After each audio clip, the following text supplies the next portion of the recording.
They destroy lives and damage infrastructure. Those who spoke against the motion were clearly in the majority.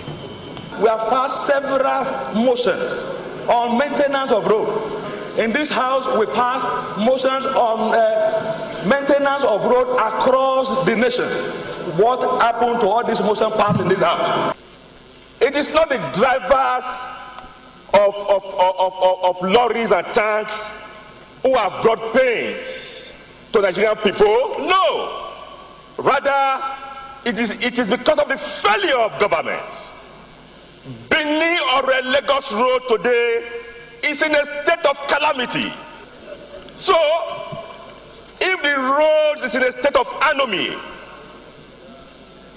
if driving through the roads is engaging in a macabre dance, culpability is that of government.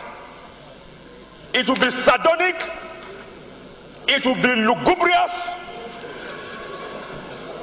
and it will be a state of dismal if Parliament does not rise this morning to fix culpability where culpability is.